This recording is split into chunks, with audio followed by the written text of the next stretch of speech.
Bapa, Putra dan Roh Kudus. Amin. Allah Bapa di surga, kami mau mengakhiri tahun 2022 dan memasuki tahun 2023. Bantu kami untuk merasakan dan melihat karya Agung-Mu dalam hidup kami selama ini. Dan kami mau bersyukur atas segalanya, tak baik dan tidak.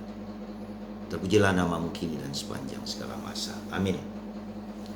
Para saudara, di akhir tahun ini kita mau melihat beberapa aspek ya. Pertama aspek adalah bahwa waktu itu adalah kronos. Kronos itu kronologi dari detik, menit, jam, hari, minggu, bulan dan seterusnya.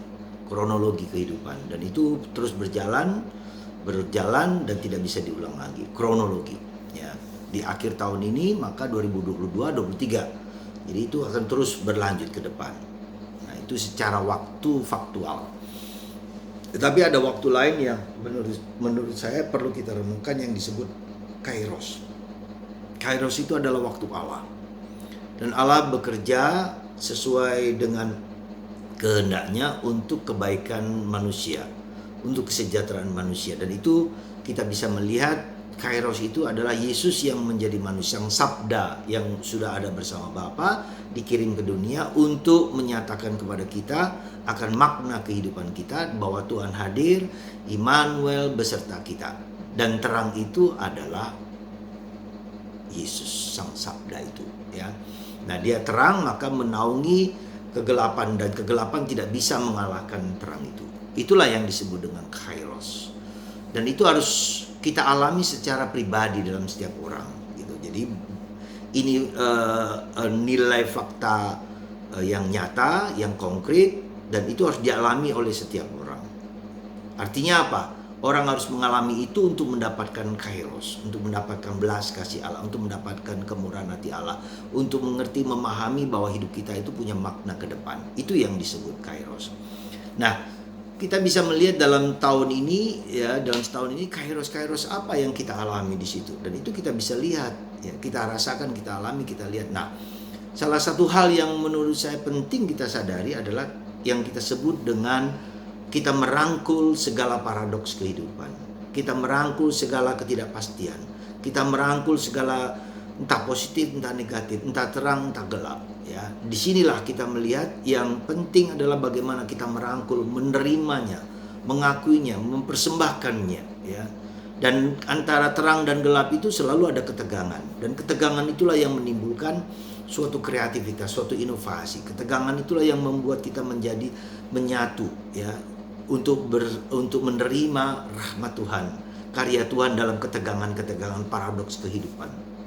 Jadi saudaraku terkasih, salah satu hal yang bisa kita lihat, kita tidak bisa melepaskan kegelapan dalam hati kita. Kita tidak bisa melepaskan negatif dalam diri kita.